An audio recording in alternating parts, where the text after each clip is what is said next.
an original MCM production.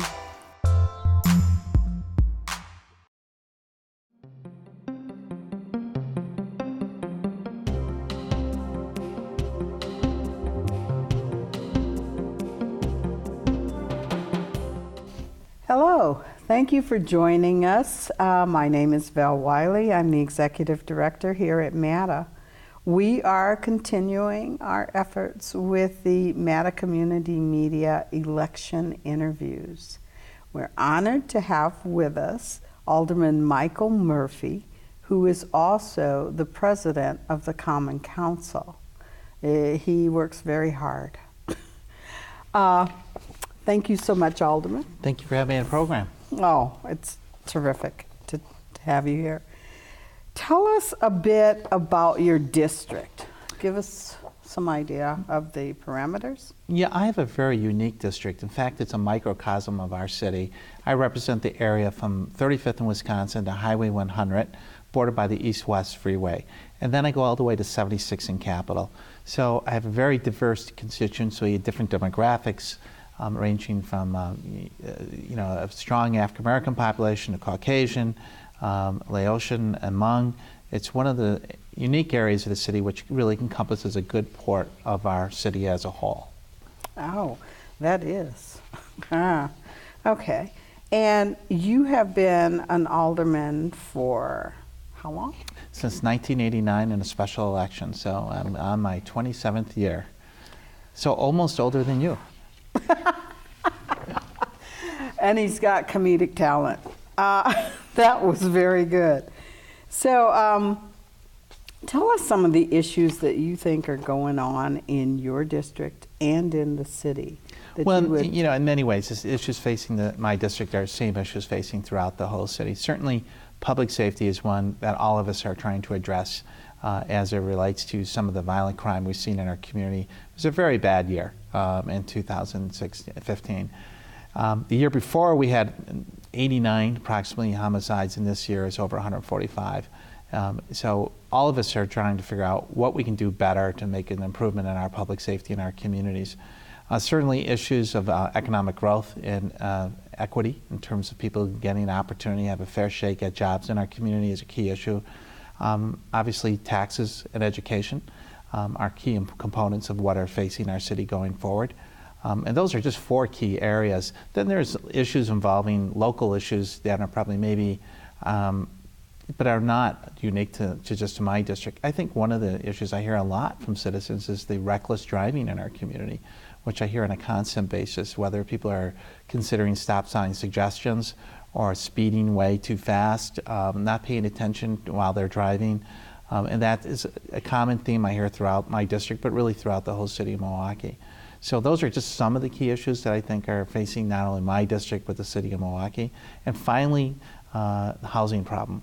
So the issue of foreclosures has been a very tough road for the city of Milwaukee since the financial collapse in 2008 and 9. The issues of eviction, which just came out by a Harvard sociologist talking about the really chronic problems facing our community where people are evicted and losing that mobility, where they're not having the continuity of a neighborhood, but also for their children in schools. So there's just some of the key areas that I'm focused on that I think are important to the city and important to my district. Okay. And I know that the housing issue is one that a lot of people are buzz about because a lot of the property values have stayed down so long. But that really is a tough issue to address because people have to be able to afford to purchase homes. And so the job situation in the city, how are you measuring that? Well, I mean, there's some positive things going on. Obviously, we see a very growing downtown. We see a lot of construction going on. So one of the things that I helped sponsor and support it was to provide a pathway for citizens in our city to get jobs at these construction projects, where whether it be Northwestern Mutual Life, whether it be the new arena project, the city's put in a requirement for a residence preference program where the employer, in this case the contractors, are really looking to hire people in our city to work on these projects. So for Northwestern Mutual Life, we see over 350 people who are city residents who are employed, gainfully employed in construction-related jobs. Now, in terms of having economic growth throughout the community, we also want to work with small businesses in our district. So I work very closely and try to attract and bring in new businesses into my district. I personally do cold calls to businesses and say, why don't you consider moving to the city, or why don't you expand or invest in this neighborhood? And we work very closely with the business improvement districts, whether it be Center Street, Burleigh, or the Village Street Business Association or Blue Mountain Business Association. So jobs is an important concept, to connect with housing, as you indicated, because if you have a decent paying job, you can help prepare and be able to purchase a nice home. And with City of Milwaukee is working very collaboratively with a program called Strong Neighborhoods Program, which we helped start out and create it to provide opportunities for people to buy homes that the city has acquired and provide very good financial incentives so they can get into those homes. So we've seen a lot of progress in that arena, but to your point, Ms. Wiley, is the economy hasn't reached all our citizens in our community in the last 5 years, and that is one of the biggest challenges, and it specifically has been very, very hard on people of color. And so how we get people into those jobs, and that's one of the things I push for is residency preference program and working with local businesses to see those opportunities expanded to all citizens of Milwaukee. I think that's critical for our growth. As I listen to you, I hear you specify things for your district, and then and you also incorporate all the city into many of the things that you're saying. As an alderman, your primary responsibility is your district. Is that correct? It is, but as my role as president of council, I've felt that it's my obligation and responsibility to expand that. So one of the things, to give you an example, is in my district when I was not president of council, I worked to raise private money to renovate playgrounds in our city in my district. So I raised money to renovate Endress Park Playfield, the Merrill Park Playfield on 35th off of Wisconsin. But when I became council president, I made a goal to raise money for the whole city playground. So I'm very proud I was able to raise $1,100,000 in private money, no tax dollar money, to renovate 12 playgrounds in the heart of our city. So for example, in Milwaukee Coggs district, she'll be receiving over $500,000 of investment in new playgrounds just in her district alone. And it's not my district. Alderman Hamilton will be receiving a substantial grant to renovate a playground in his district, Alderman Puente. I made a point of not doing this just political to look at my own district. I had an obligation to expand that role as president to try and do more. And I grew up on these city streets not far from here. My parents were immigrants. I grew up on the playgrounds. My father and mother had, 5 children, and we weren't well off. And so our vacation wasn't up north. It wasn't somewhere else. It was the playgrounds of the city. And I had a great experience on playgrounds. And I just want kids in our city to have the same experience I had. And I think we need to do a better job of investing in these playgrounds. And that's why I felt really strongly that we got to expand what we're doing. And been very successful. And I want to thank to all the people who have been kind and supportive to raise that kind of money. So I raised literally $1,100,000 in 7 months. And I was able to put this money into these playgrounds. And so we're going to be renovating all 12 playgrounds within 3 years. We just finished one in Alderman Donovan's district at Arlington Heights on 34th Street. And I'm looking forward to seeing 4 more done this spring and the rest the following year. But, we got to invest in our kids. If we don't invest in them, you're going to reap what you sow. Yeah. So. Now, as president of the council, how does your role differ from that of, say, just an alderman? Because you've explained that your thought patterns certainly have to expand to the whole city. That's what you see as part of your role as the president. Although, quite honestly, Alderman, I've known you for some years, and you have always taken the whole city into consideration. I like to think I have with my career, but it's a little different. Well, I was very happy and lucky to have my colleagues support me 2 years ago after Alderman Hines chose to step down and take a different career path. But, I've always viewed, having grown up in this city, that, I have a vested interest in wanting to see it grow and prosper. And certainly in my own district, I've tried to do that. But I really want to see, as role as president, I have the ability to put aldermen on committees and put people on a number of boards and commissions. And I wanted to make sure that the people I put on these boards and commissions reflect who our community is. So I've made a point of putting a lot of women on boards, because I've seen too many boards where there's just a lack of women on boards. And you're losing half the population in terms of their viewpoints. Mm-hmm. So I've really made a really outreach effort to make sure that women, my role as ability to appoint people on these boards, that their voices are heard. And so, I have ability to shape what I believe my vision of the city of Milwaukee is, but by putting people on certain key committees and important boards, that vision can grow for our community. Okay.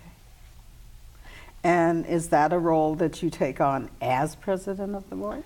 It is. So as president of council, one of the responsibilities is that you get to make appointments.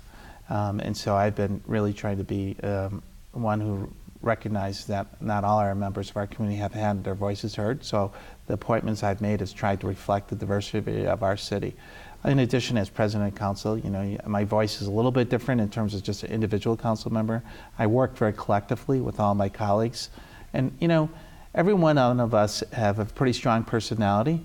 The reason why they got into the business, there's no type B personality on the council, they're all type A.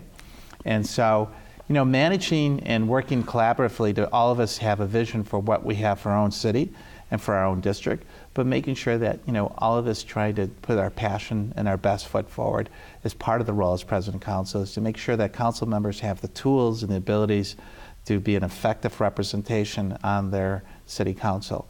So the key thing for, I think, council president is making sure that you listen respectfully for people's viewpoints, make sure they have the tools available to do a good job, and in the end, try and let people know the best thing for our city is most of us should be recognizing if we go and row in the same direction, that will help our community. So if a community member wants to contact you about a problem, would they contact you, or what kind of problem would they bring to you as the president of the council? And I apologize for referring to it as president of the board. But as the president of the city council, what kind of problems would they bring to you, or issues that they want to discuss? Certainly sometimes they'll bring issues to me that on business development and economic development. I certainly advise them to work collaboratively with their local alderperson, but they certainly come to me and say, well, this is something I would like to pursue, but it requires council action. And the file needs to be created, so I'll help working with the local alderperson create a file and help that direction of where that file would go. But also working with the Department of City Development on issues for economic development. Sometimes I'll get calls just from people who may have moved into the city and don't know their elected representatives. So we work with them on constituent issues, and it can range, quite honestly, from public safety issues to issues involving building inspections to sanitation. So I get the wide path of constituent calls and services. But the key thing, I think, as council president and working with my colleagues on the council is, once again, if somebody calls in with a complaint, make sure they reach out to their local elected official. But also, at the same time, I have an open door. If they want to talk to me on any issue, they can call me at my direct line. I give that out all the time, 286-3763. And, I've always believed in really prompt and courteous constituent service. That's why I think I've been fortunate to be elected as many times as I have. It's because I make sure I try to get that back to people within 24 hours, if not the very same day. And I do that for people who don't live in my district. I want to make sure that when they have a first impression of government, it's one in which we listen. May not always agree, but we listen and take response accordingly. Okay, that's very well put. The city was taking action on reducing the number of infant mortality occurrences. And has there been improvement in that area? Well, it's been a bit of episodic. So we've had some initial improvement, but this last year it seems to take a step back. So, We've had some really good success on issues involving teen pregnancy prevention and making young people realize they have other options and choices. And that has been seen a significant reduction over the years. But the infant mortality is in many ways also symptomatic of poverty. So if you look at the demographics of the infant mortality, you see it's still a very disproportionate high share of people African American or Latino of having a higher rate of infant mortality. And I've worked with Dr. Pat McManus from the Black Health Coalition on that, and she's explained to me, and it's a bit of an education. I think people don't understand the impact of stress and poverty on people's health. So, there's very easy for some people, and we see the news story on occasion in news where a child may have died through co-sleeping, which we try to and really encourage people to have separate sleeping areas. But some people go to the worst stereotypes and say, well, it's for whatever reason. And sometimes that has happened, and the district attorney has charged people with that. But a good portion of the infant mortality, if you look hard line at the statistics, is really, I think, poverty and the issues of stress of growing up and living in poverty, especially of young mothers having on infant mortality. So I think we spend more money in the United States on healthcare than any other country in the world. But other countries do a much better job of working with mothers and young pregnant mothers about their individual health care.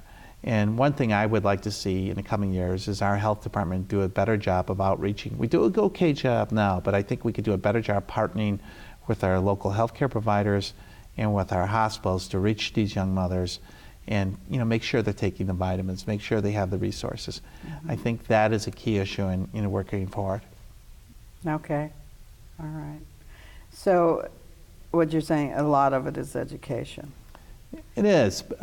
Education is a key thing, but keep in mind, poverty can be very destabilizing and stress, and so economic development, providing more opportunities, getting people into jobs, education is a key component. It hasn't been a debatable issue in the presidential elections, which is a shame. We haven't seen a lot of it in the mayoral election, but education is a key component. If providing people that they have an opportunity to get a good education, they can get better jobs. So I think, from my perspective, I do work with Dr. Driver and with anyone who's really educating our children and the charter schools to make sure that we give children in our community the best opportunity they have to get a good education. Because quite honestly, in the end, that'll be the key out of poverty. Okay. Yeah. And I know that to be true. But so many people seem to, at least in the community, as I've talked to people, there's a fear. So it's a fear of failure at trying for education.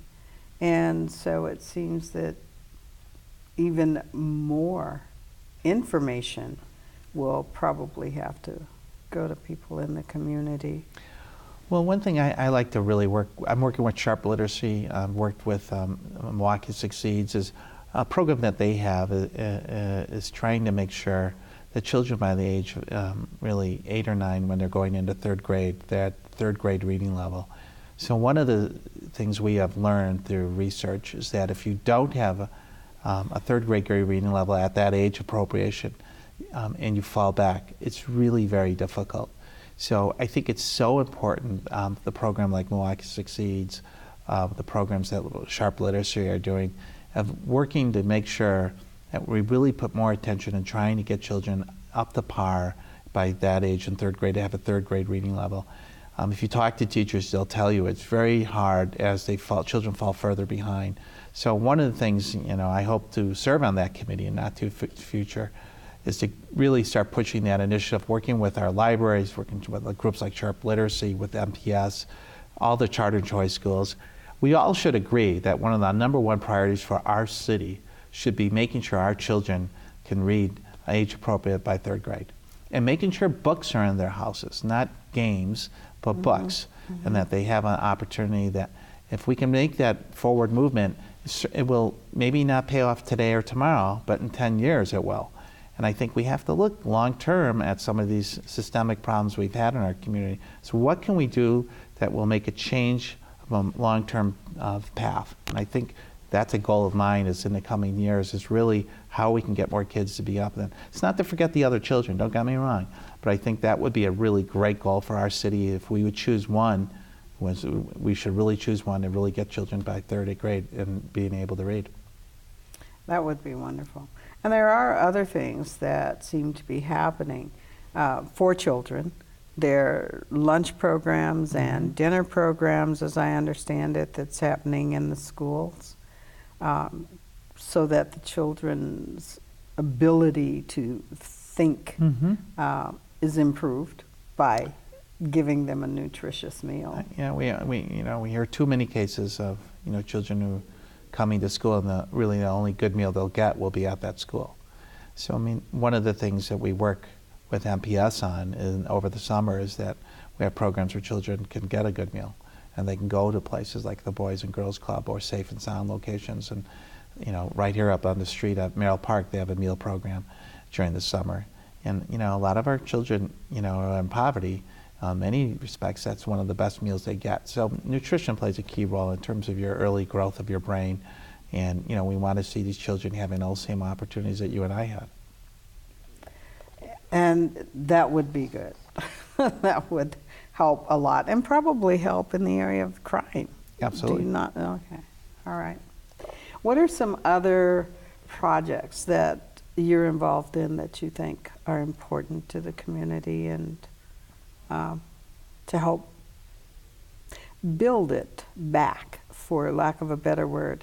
People who have spent many years here and have grown up here, I often hear say that things are downhill rather than uphill as far as social interaction, as far as education, and just an overall sense of feeling a part of a community.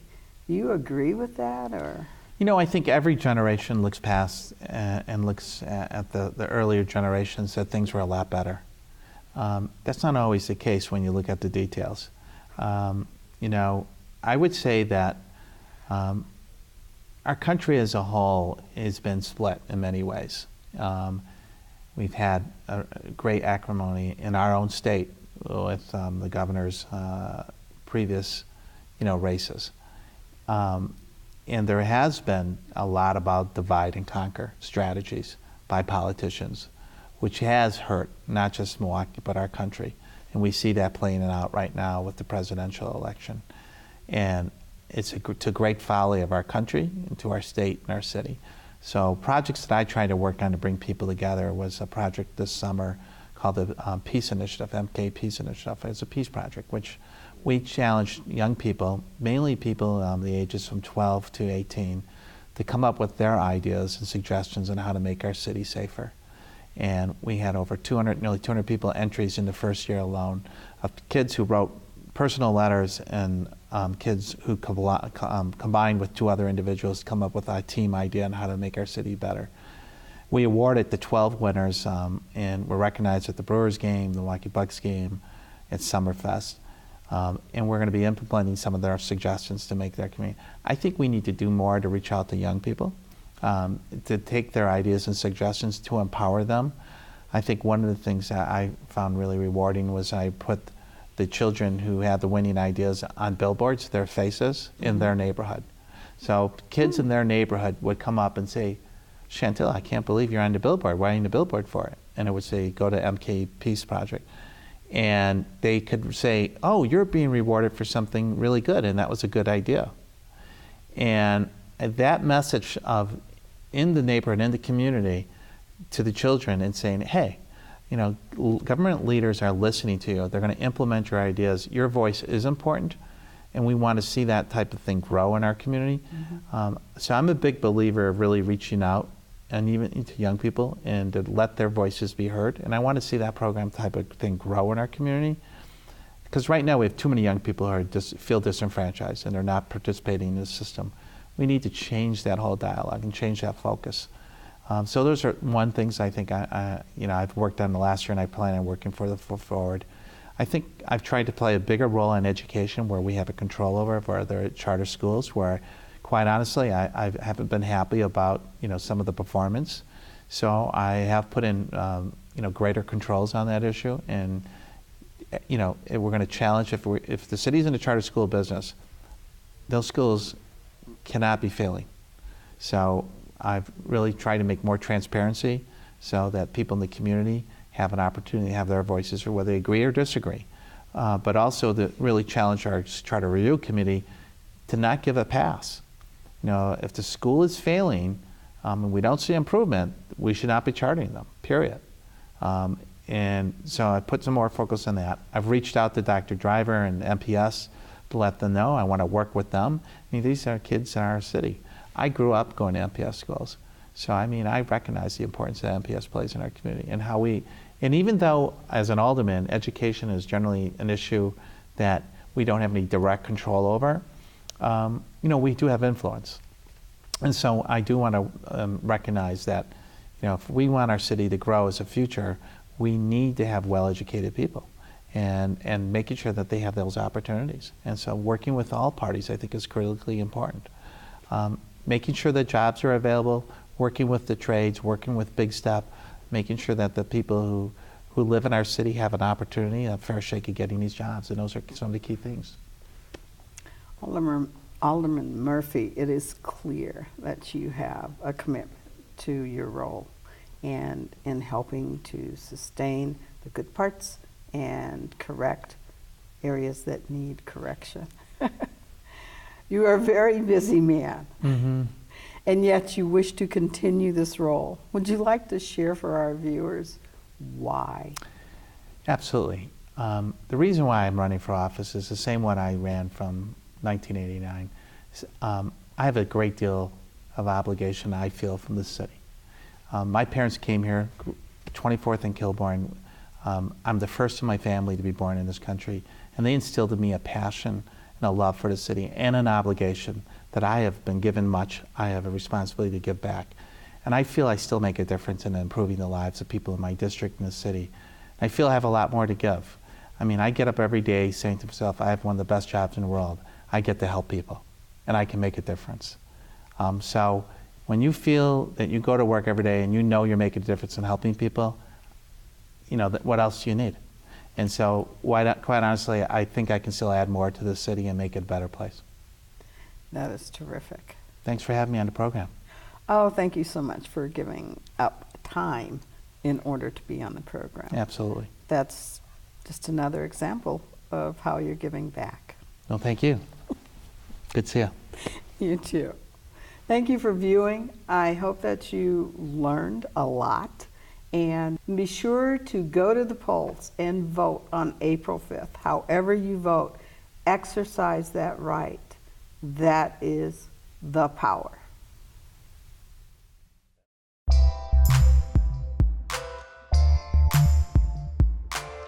An MCM production.